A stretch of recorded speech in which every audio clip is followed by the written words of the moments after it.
soal kecurangan yang merupakan kriminal. Nah, karena kita ingin meninggalkan soal penggelapan suara, penggelembungan suara, pembengkakan suara, whatever it is, apapun itu gitu ya. Di mana-mana demokrasi liberal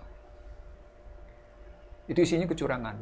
Dan di mana-mana dalam posisi kecurangan itu yang kita dapatkan adalah kompromi. Kalau sudah sampai politik kompromi, acap kali dia tidak merupakan persoalan ideologi, tidak lagi merupakan persoalan nilai-nilai. Demokrasi sebagai cara pengambilan keputusan untuk memenuhi kepentingan.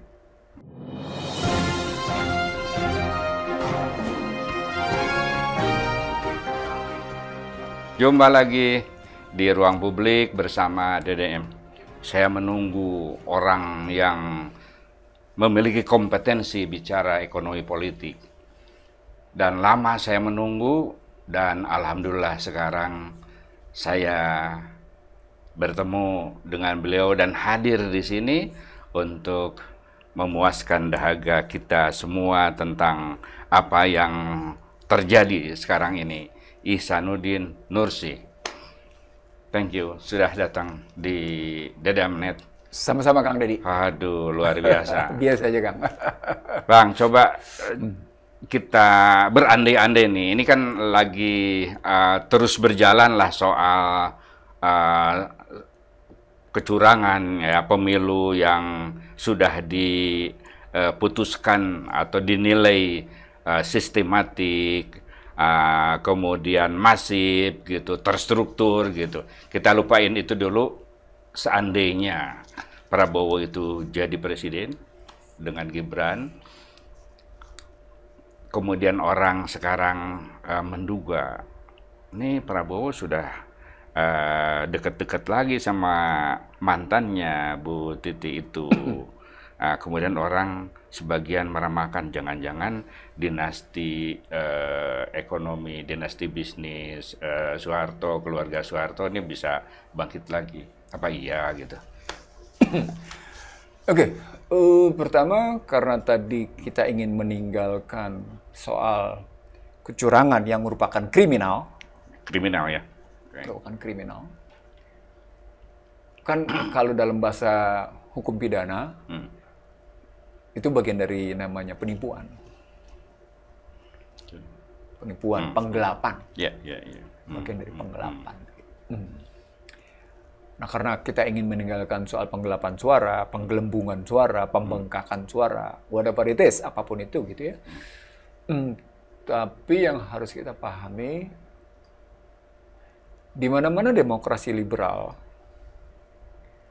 itu isinya kecurangan. Di mana-mana. Dan di mana-mana dalam posisi kecurangan itu, yang kita dapatkan adalah kompromi. Jadi dalam ekosistem itulah sebetulnya pemilu itu terlaksana. Dalam ekosistem demokrasi liberal seperti itu, politik adalah akhirnya berujung sebagai kompromi. Bukan politik kalah menang, menang kalah. Tapi politik kompromi. Nah, kalau sudah sampai namanya politik kompromi, ini saya referensinya tidak 1-2. Kalau sudah sampai politik kompromi, acap kali dia tidak merupakan persoalan ideologi, tidak lagi merupakan persoalan nilai-nilai. Tapi interest. Demokrasi sebagai cara pengambilan keputusan untuk memenuhi kepentingan. Ulang, demokrasi bukan dalam perspektif nilai, demokrasi bukan dalam perspektif kebijakan, tapi demokrasi sebagai strategi mengambil keputusan di level pemerintahan dalam rangka memenuhi kepentingan berbagai pihak yang berkompromi di dalamnya. Per definisinya jadi begitu. Oke. Kalau begitu maka diduga ya, karena ini kompromi, maka nomor 1 partai-partai yang mendukung di nomor 1 atau nomor 3 boleh jadi akan lebih banyak kompromi. Untuk menjawab pertanyaan begitu, tergantung nanti KPU main di mana. Sirekap sudah tidak dipercaya. Sudah lepas. Quick count sudah berhasil dirontokkan masyarakat. Orang tidak lagi mau merujuk pada quick count karena quick count dianggap cuma penggiringan opini. Oke? Sirekap tidak berbasis C1 sehingga tidak dipercaya. Maka semua orang balik semuanya kepada Dan berhenti di tengah jalan, iya. Sirekap itu. Sirekap berhenti di tengah jalan, bukan cuma sekedar berhenti di tengah jalan.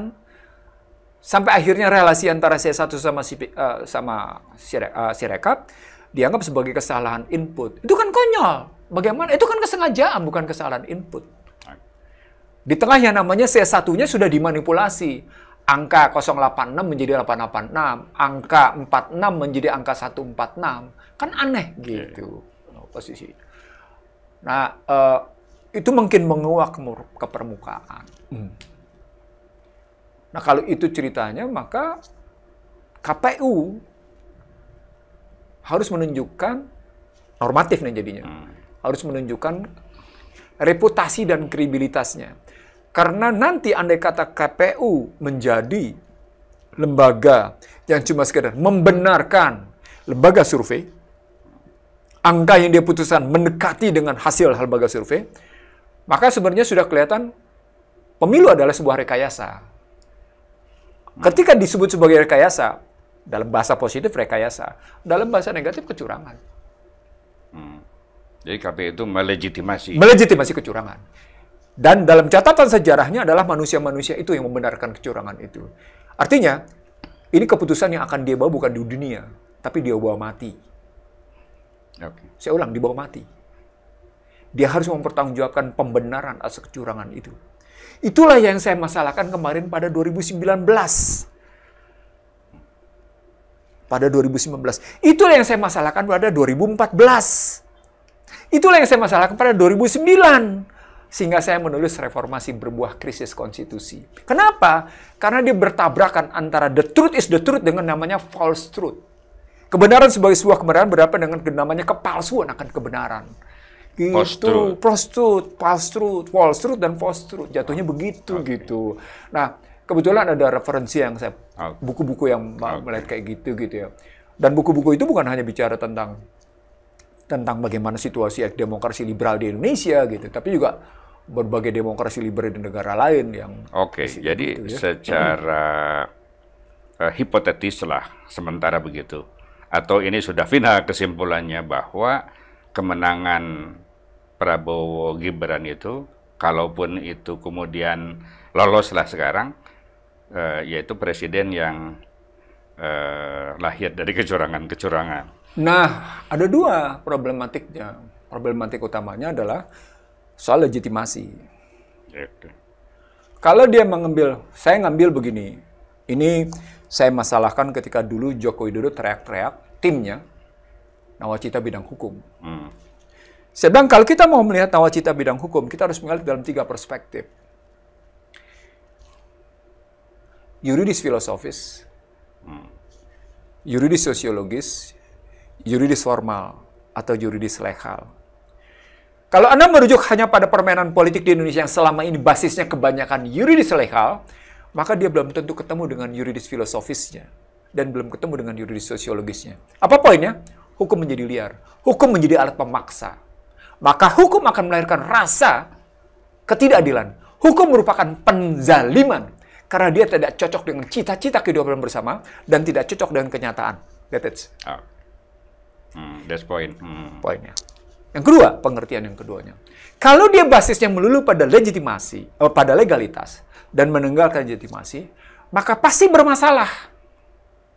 Kenapa? Karena terjadi kesenjangan. Ada yang disebut dengan gap value. Ada kesenjangan nilai. Ada kemudian gap reality. Ada kesenjangan kenyataan. Kesenjangan nilai, kesenjangan kenyataan, ini akan melahirkan sebuah situasi di mana penguasa, siapapun dia, akan berjarak dengan masyarakat. Itu makanya sejaknya namanya Joko Widodo berkuasa, tidak pernah bisa terjadi yang namanya kerukunan antara kelompok cebong sama kampret. Oh, gitu ya. Hingga sekarang, Anda boleh bilang sekarang cebong menjadi tidak ada lagi kampret. Kampret, no. Dalam fakta kelompoknya yang namanya yang disebut dengan kampret ada di tempat Anies. Suka tidak suka. Sebagian kampret mungkin bergabung sama yang namanya kelompok cebong, kan begitu ngelihatnya. Ini realita yang kita lihat gitu. Anda bisa Masih lihat terfragmentasi sampai sekarang. Nah, itu yang disebut dengan, kalau pakai rujukan lagi referensinya, itu yang disebut dengan the deep divided. The deep divided. Ya. Keterbelahan yang mendalam. Mendalam. Itu demokrasi liberal, itu juga ada referensinya. Jadi keterbelahan yang mendalam itu, dia tidak pernah bisa dibangun dalam sebuah jejaring yang begitu utuh gitu ya. Ketika kita menyaksikan pemimpinnya ikut bermain dalam keterbelahan itu. Maka keluar pernyataan Joko Widodo, saya ingin menjadi jembatan. Artinya masih ada. Bukan soal perpecahan itu. Dia merasa sebenarnya dia bagian dari perpecahan itu. Atau dia yang memecahkan. Nah, itu. Okay. Itu tepatnya. Begitu cara pandangnya. Jadi enak gitu ngelihatnya. Karena ini bukan pengalaman Indonesia saja. Ini pengalaman beberapa negara yang memang menerapkan demokrasi Dan liberal. itu sejalan dengan ucapan Prabowo ketika sehari dua hari quick count itu, dan dianggap sehari ya, dianggap itu udah tinggi suaranya. Saya ingin merangkul semua That's kalimat kompromi. Itu kalimat kompromi. Dasar. Sama seperti 2019, quick count berjalan, maka Prabowo ditelepon oleh yang namanya Luhut bin Sarpanjaitan. Maka Prabowo didekati oleh beberapa tokoh lingkungan sekitarnya. Untuk kemudian dirangkul dalam rangka kompromi. Dan itu kejadian depan mata saya. Jadi biasa-biasa aja kalau kita memang mau main politik dalam level pragmatis. Tadi kan sebentar. Kan saya bilang, demokrasi itu bisa didekati dalam kerangka nilai, kebijakan dasar, strategi, fungsi, instrumentasi. Kalau kita mainnya dalam cara, dalam fungsi, dalam instrumentasi, tidak dalam level nilai, tidak dalam posisi kebijakan mendasar, gitu ya, tidak dalam norma-norma dasar, tapi melulu dalam posisi cara, melulu dalam cara, fungsi demokrasi apa sih? Ya, agar masyarakat terlibat dalam pemerintahan. Fungsinya itu, gitu. Instrumentasinya apa? Ya, pemberian suara, ya demonstrasi. Itu namanya demokrasi, begitu ya. Oke. Kalau itu cara berpikirnya, maka saya harus bilang sama Anda, nggak ada harkat martabat dalam demokrasi. Dan itu dibuktikan. Sorry, tadi Anda kan bilang di depan mata saya. Emang ngomong apa? Ya, saya ngelihat bagaimana Prabowo ditelepon waktu itu, 2019 ya. Oh ini bentar, telepon dari Luhut.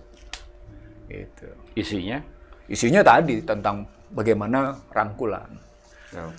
Nah itu bawa sendiri yang bilang, ini telepon kedua, ini terus berikutnya, ini telepon ketiga, ini telepon keempat. Nah telepon keempat itulah kemudian makan nasi goreng. Oke. Waktu itu. Sekarang balik ke pertanyaan pertama itu, pertanyaan awal soal kemungkinan terlepas dari kontroversi soal tadi etika, soal tadi kecurangan dan lain sebagainya. Let's say bahwa Prabowo Gibran itu jadi, ternyata misalnya dilantik. Dari sudut kompetensi Anda, per casting bisnisnya kayak apa? Kayak tadi, apakah misalnya karena bakal balik lagi misalnya karena kan butuh ibu negara dengan Mbak Titi itu kawin lagi misalnya gitu, kemudian rujuk gitu. Oke, saya jawab pertanyaan Anda. Ada seorang pengemudi yang dikelilingi oleh para co-driver, co-pilot, demikian terampil, demikian hebat. Tapi si pilotnya sendiri sudah dalam posisi aging. Sudah menua lagi. Sudah dalam posisi penurunan kompetensi. Kira-kira akan optimal nggak? Ini logika sederhana aja. Ya, itu dalam posisi co-pilotnya cuma mengalami aging atau penurunan kompetensi. Sekarang yang kedua, ada pilot yang dikelilingi dengan orang-orang cukup kompeten. Saya nggak lebih bilang cukup kompeten, karena pemimpin akan memilih orang-orang yang sejenisnya, senilai lingkungannya. Silakan tafsirkan sendiri. Jadi kalau dia sudah kayak gitu, nanti akan ketemu dengan persoalan keputusan MK yang menyatakan Gibran adalah berhak. Nanti ketemu. Ada co-pilot, ada pilot yang yang kompetensinya diragukan. Kompetensinya diragukan. Gitu ya. Tapi karena legalitas, dikasih SIM tetap. SIM-nya, ya dari, belum tentu SIM internasional, SIM nasional. Dikasihlah SIM. Tapi kemampuan mengemudinya masih dipertanyakan. Kemampuan menjadi pilotnya dipertanyakan. Dikelilingi oleh co-pilot yang juga kompetensinya biasa-biasa saja. Medan yang akan dihadapi, nah ini berkaitan dengan pertanyaan Kang Deddy tadi, itu medan berat. Kira-kira akan kayak gimana?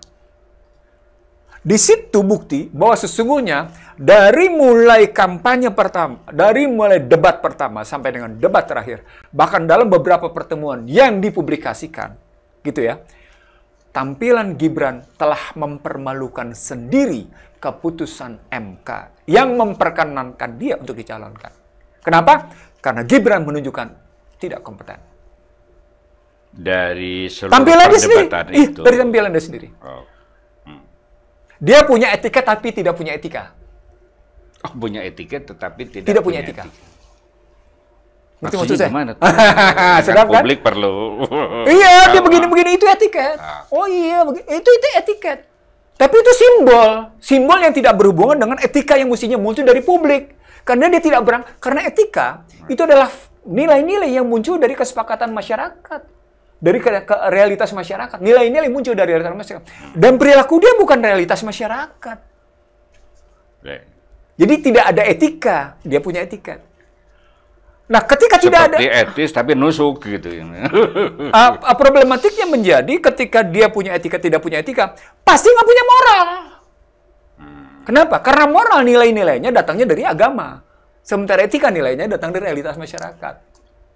Nah, dari situasi gitu ketika Anda turunkan posisi, bagaimana kira-kira situasi bisnis ke depan ketika ambil situasi kayak gini? Oke. Untuk menjawabnya, kita paling tidak punya 3 sudut pandang. Sudut pandang bagaimana situasi bisnis internasional. Yang kedua, sudut pandang kondisi bisnis regional. Yang ketiga baru kita lihat nasional. Kalau kita lihat dari internasional, perang Ukraina, Rusia, yang akan mencapai 3 tahun, kita lagi 3 tahun. Ini membuktikan bahwa, ini tesisnya sudah lama nih, ini perang panjang, bahwa krisis pangan, krisis energi yang diderita oleh Eropa, dan sekarang sudah terbukti, akan berkepanjangan. Apa poinnya? Jaminan Amerika. Jadi yang namanya feedstock, kalau pakai bahasa bisnisnya, feedstock, jaminan pasokan. Rantai pasokan yang diberikan Amerika terhadap Uni Eropa dalam rangka mendukung Ukraina tidak bisa terpenuhi. Jadi realitas bahwa Uni Eropa terkena resesi adalah bukti jaminan feedstock Amerika gagal. Maka terkenalah beberapa negara Uni Eropa yang sekarang terkena Inggris. Sebelumnya sudah terkena Belanda. Sebelumnya udah negara-negara Uni Eropa lain sudah terkena. Seorang teman yang baru pulang dari Belanda sendiri melihat begitu nelangsanya gitu. Begitu juga negara-negara yang mungkin belum terkenal sekarang mungkin Skandinavia. Itu sama dengan Indonesia mau impor beras sekarang itu India proteksionis sekarang karena mau menghadapi masalah sendiri-sendiri. Vietnam segala macam kan gitu. Saya nggak percaya dengan persoalan perubahan iklim tuh. Oh gitu. Problemnya saya nggak percaya dengan perubahan iklim. Persoalan pokoknya dalam soal persaingan tajam. Poinnya persaingan ya. Persaingan tajam. Saya bukan ngeliat perubahan iklim itu cuma alat barat untuk mendikte kok. Oke, balik lagi ke tadi. Perspektif internasionalnya ya. Jadi kalau kita ngeliat situasi ini Eropa kayak gitu. Kalau kita terusin sekarang dari situasi kayak gitu, maka wajar jika situasi Jepang terkena. Inggris terkena. Kenapa Jepang terkena? Karena Jepang mau tidak mau terjadi juga penurunan permintaan dari kawasan Eropa. Ketika terjadi penurunan permintaan, pasti Jepang juga mengalami resesi. Kondisi Jepang yang kayak gini bukan hanya berhadapan dengan Uni Eropa. Kondisi Jepang kayak gini juga berhadapan dengan namanya terganggunya kawasan Jazirah Arab plus kawasan Asia. Nah, di sini sebelum kita lari ke kawasan regional, kita lihat Amerika gimana. Memang Amerika membaik. Dari segi inflasi. Tetapi membaiknya Amerika masih tetap dihadapi dengan posisi cemas, was-was. Apa indikatornya? Fed Fund Rate tidak turun, 5,25, 5,5. Itu menunjukkan bahwa namanya situasi perekonomian Amerika belum membaik. Dan karena itu dihadapi oleh berbagai pembisnis dengan tetap yang namanya jaga situasi, jaga badan gitu. Maka menggeliatnya pakai posisi ekonomi Amerika, menggeliat hanya untuk kalangan tertentu. Karena tetap dalam posisi tingkat suku bunga tinggi. Tingkat suku bunga tinggi itu tight money policy. Walaupun yang namanya Amerika sudah ngegerojokin 6,9 triliun tahun lalu, 2023 di bawah Biden. Tahun ini belum saya lihat berapa. Tapi hasilnya bisa Anda lihat. Los Angeles dan beberapa negara bagian mengalami homelessness. Tunawisma. Dan saat yang sama kita bisa lihat Kensington sudah menjadi zombie society. Philadelphia. Dan sudah beredar. Tapi pada saat yang sama, tak terbayangkan Amerika kayak begitu ya. Saat yang sama, Amerika sukses mendarat lagi di bulan dengan menggunakan robot untuk terjun di bulan, untuk melakukan research. Tidak perlu O2. Apa poinnya? Poinnya, kemajuan teknologi yang demikian rupa bersaing di antara beberapa negara, terutama khususnya antara Amerika dengan Cina, ini bagian dari kondisi internasional, itu sesungguhnya juga banyak menimbulkan korban kemanusiaan. Apalagi kemudian kita hubungkan dengan posisi bagaimana Hamas dengan Palestina, yang berhubungan dengan Houthi. Yang Houthi-nya kemudian minta bantuan dari beberapa negara, termasuk dari Iran. Yang Irannya sendiri telah berhasil memukul 3 tentara Amerika. Itu mengganggu mata rantai pasokan lewat Laut Merah. Saat yang sama, Cina tetap bertahan agar Amerika tidak turun soal Selat Taiwan. Amerika tidak ikut cawe-cawe soalnya namanya Laut Cina Selatan. Itu tetap ramai. Saat yang sama, Amerikanya ketakutan terhadap Korea Utara. Karena Korea Utara sudah punya, dalam uji coba nuklir terakhir, itu jauh lagi dari yang namanya Phnom Penh, dari kawasannya, itu sudah sampai pada kawasan Kanada. Sudah melampaui Amerika. Dan itu menakutkan. Jadi tantangan berat lah situasi global. Situasi globalnya kayak gitu. Regional sekarang. Kalau kita lihat regional, sesungguhnya kita lihat Singapura juga menurun. Malaysia juga menurun. Dalam posisi kayak gitu suka tidak suka, karena kawasan ekonomi dunia digerakkan oleh negara-negara berpengaruh lewat G7, maka regional terpengaruh oleh G7, terpengaruh oleh yang namanya kawasan yang besar itu gitu. Kalau ini juga terpengaruh situasi, maka nasional juga terpengaruh. Makanya Sri Mulyani bangga di tengah situasi bergejolak kayak gitu, dia tetap bisa menjaga stabilitas perekonomian. Stabilitasnya sehat atau stabilitasnya sakit? Itu pertanyaannya. Kalau pakai bahasa Krugman, saya kutip Paul Krugman, situasi abnormal yang berulang-ulang. Situasi abnormal yang artinya apa? Normal yang abnormal kan? Terus-menerus Ini kutipan ini Krugman nih. Berjalan dalam situasi yang abnormal. Situasi abnormal yang terus-menerus berulang. Apa artinya? Normal yang tidak normal, gitu. Artinya kita bisa lihat pada nilai tukar. Karena itu nilai tukar kita selalu bergejolak. Ketika nilai tukar bergejolak, ada 5 variabel lain yang dipengaruhi. Suku bunga, inflasi. Segitiganya pertama, nilai tukar, suku bunga, inflasi. Kedua, dia akan berpengaruh kepada harga energi. Harga energi akan berpengaruh kepada emas dan komoditas strategis lainnya, terutama hajati barang banyak. Maka Anda bisa lihat, beras susah. Gula nggak bisa dikendalikan, gitu ya. Susu juga susah karena impor. Terutama apalagi karena mau ngasih susu gratis nih, mau makan gratis. Faktanya begitu. Artinya situasi perekonomian Indonesia sesungguhnya, walaupun mau dibilang katanya berharap di 2024 akan 7%, saya orang pertama yang menyatakan tidak mungkin. Tidak ada ceritanya di bawah pemerintahan Joko Widodo pertumbuhan bisa mencapai 7%. Dan menjadi kenyataan. Karena bukti di 2023 aja cuma muncul 5,05%. Nah, kembali ke pertanyaan tadi, ketika Prabowo Gibran itu berkuasa dengan tantangan ekonomi makro yang luar biasa seperti ini, bagaimana bisa survei. Anda bilang tadi ekonomi kita sekarang berjalan abnormal. Iya. Kalau kita ambil situasi, walaupun kemarin dalam pertemuan di Komite Stabilitas Keuangan mereka menganggap stabilitas bisa terjaga, tapi kan stabilitasnya stabilitas bagi orang kaya. Stabilitas yang tidak memberikan kekokohan pada masyarakat bawah, karena daya beli di bawah hancur.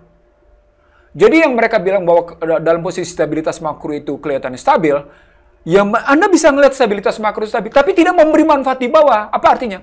Agregasi mikro, kan makro itu agregasi mikro secara ekonomi ya. Kalau kita melihatnya makro adalah agregasi mikro, maka agregasi mikro yang muncul itu hanya karena orang kaya memutarkan perekonomian, sehingga dampaknya juga bagi orang kaya. Ngerti maksud saya? Bukan agregasi orang-orang kecil yang memang memutarkan perekonomian. Indikatornya mau tahu? Itu lihat, yang namanya retail modern itu kan punya orang kaya. Lihat mobil, lihat motor, punya siapa? Gitu loh. Ngelihat industri perbankan, gitu loh. Kan salah satu indikator, wah, reparasi motor dan mobil tetap bertahan, perdagangan. Ya lihat sumbernya, jangan cuma lihat mereka memberikan kontribusi pertumbuhannya, tapi lihat inputnya. Dari mana gitu loh. Oke, sama seperti suaranya sekarang tuh wah tinggi banget dari 52 jadi 58% gitu. Ini dari mana? Gitu. Iya, misalnya begitu. Gitu, misalnya begitu gitu. Jadi artinya kita tidak mungkin hanya overlook at the result gitu loh. Begitu memandang pada hasil. No. We have to systemic and structuring. Pada input, pada proses, gitu kita ngelihatnya. Apalagi terus pada visi dan misi, gitu. Kita bisiknya kita ngambil kayak gitu. Maka ketika Anda bilang, bagaimana kalau saya bilang dia akan mengalami masalah besar. Masalah besar pertama adalah karena di 2024 ini Badan Kesehatan Dunia WHO, World Health Assembly, Dewan Kesehatan Dunia, kalau tadi baru badan. WHO. Tadi. Nah sekarang Dewan. Majelis Kesehatan Dunia, Assembly. Berdasarkan International Health Regulation 2005 yang diperbaiki untuk berlaku pada Mei 2024 atas usulan Amerika dan Pfizer, maka akan ada pandemi baru. Yaitu? Itu yang saya bilang pada 21 Juni 2023. Bahwa pada 2024 akan ada pandemi baru. Mereka pada 23 Januari 2023 menyatakan ya, akan ada pandemi baru di 2024 yang lebih mematikan dari COVID. Itu pernyataan Badan Kesehatan Dunia yang dikutip oleh beberapa media dalam negeri. Pernyataan Ihsanuddin Nursi 21 Juni 2023. Pernyataan mereka 22 Juni 23 Juni. Yang mau dikutip oleh berbagai media. Artinya, kalau kita lihat perspektifnya, artinya, kalau situasi COVID saja sudah cuma tinggal dua, industri farmasi dan kesehatan yang hidup dengan industri keuangan, industri IT, sektor lain berantakan, negatif, maka ketika dibilang 2024 ini akan ada pandemi yang lebih mematikan, kira-kira sektor mana yang bakal hidup? Itu pertanyaannya. Itu pertanyaannya, logikanya. Dan saya nggak ngelihat semua orang nih terkonsentrasi ke situ gitu. Jadi masih nyari konsentrasi yang lain. Pertanyaan mendasarnya menjadi begini. Apa yang menjadi persiapan matang kita untuk menghadapi pandemi yang lebih mematikan? Yang mereka bilang ada X20, X20. Apa persiapan kita? Apa kondisi kita? Karena petanda-petanda untuk kembali lagi dalam tanda perang kesehatan sudah diberikan, dan saya sudah warning pada Juni 2023. Dibenarkan oleh Badan Kesehatan Dunia 23 Juni kemarin. Kita mengadopsinya lewat dua pernyataan perubahan peduli lindungi menjadi satu sehat. Itu petanda bahwa sesungguhnya akan ada pandemi baru. Petanda kedua, diubahnya Undang-Undang Kesehatan. Itu petanda di mana Indonesia, suka tidak suka, KLB-nya tunduk pada ketentuan dunia. Gimana? Kalau saya cerita tentang ini lebih mendalam, Kang Deddy. Lebih, saya perlu sesi lain itu. Enggak, bukan nakut-nakutin. Iya. Tapi ini saya cerita yang sebenarnya. Bahwa akan ada situasi yang tidak bisa. Pada saat yang sama,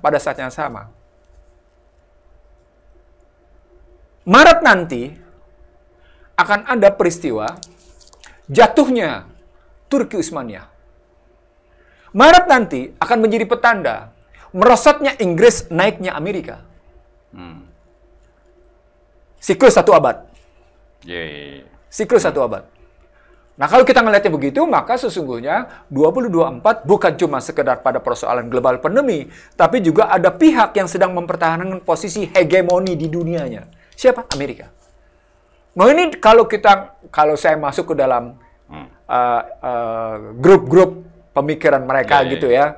Misalnya saya ikut Foreign Affairs, saya ikut Project Syndicate, saya ikut lagi forum perdebatan New Economic Thinking, saya ikut perdebatan-perdebatan itu di dalamnya. Bahkan saya ikut di Brookings Institute misalnya gitu di dalamnya. Itu seru. Seru gitu. Ya, ya. Indonesia sepi soal itu. Sepi gitu. Oke, jadi sementara kita simpulkan bahwa di lanskap neoliberal secara makro kelihatannya lagi bermasalah, baik di tingkat global, regional maupun dan nasional. Iya. Nah, muncul katakanlah rezim baru yang dia harus menggerakkan ekonomi termasuk konco-konconya ya. Iya. Nah, tadi pertanyaan yang belum kejawab tadi, ini kan ada pertanyaan belum kejawab. Kenapa belum kejawab? Karena saya ingin mengatakan tidak mungkin sebab penyakit Anda tambahin lagi menjadi penyakit. Oh, gitu ya. Iya. Saya tanya balik sama Anda. Udah kejawab. Iya, itu jawabannya. Ya. Tidak mungkin sumber penyakit Anda jadikan jawaban untuk penyakit. Nggak mungkin. Okay. Anda menambah penyakit. Mau bukti? Paling-paling penyakit yang lain. Anda mau bukti? Lihat Amerika. Tadi udah saya kasih contoh. Amerika adalah negara yang menggagas neoliberal. Sejak namanya Ronald Reagan. Ronald Reagan-nya di Amerika, di Inggrisnya Thatcher, yang namanya Washington Consensus, gitu ya. Mungkin parah tuh. Inggrisnya makin parah, Amerikanya makin parah. Kenapa? Karena mereka mengunyah penyakit. Mereka ngobati penyakit dengan penyakit. Indonesia sama. Mengobati penyakit dengan penyakit. Mustahil. Apa poinnya? Kita mesti keluar dari situasi penyakit itu. Mesti kita keluar. Ada jawabannya, keluarnya? Ada. Oke. Gitu. Itu penting untuk closing statement. Ya. Jalan keluarnya apa tadi? Singkat dan padat. Sejak lama saya memberi judul solusi atas dominasi. Oke. Solusi atas dominasi itu saya jawab sebagai ekonomi konstitusi. Ekonomi konstitusi. Nah, ekonomi konstitusi itu Anda harus menerapkan apa yang saya sebut sebagai closed open circuit economy. Yang dengan tegas memilah dan memilih mana yang merupakan barang dan jasa publik, mana yang merupakan barang dan jasa komersial, mana yang merupakan barang dan jasa kuasi. Nah, Anda harus tegas menegaskan ketentuan-ketentuan tentang nilai tukar, tentang sistem pembayaran, tentang lalu lintas devisa, dan tegas tentang utang luar negeri termasuk investasi asing. Oke, itu kelihatannya agenda yang harus dibicarakan di sesi yang lain. Iya. Itulah bincang-bincang saya dengan Ihsanuddin Nursi. Sampai jumpa ya.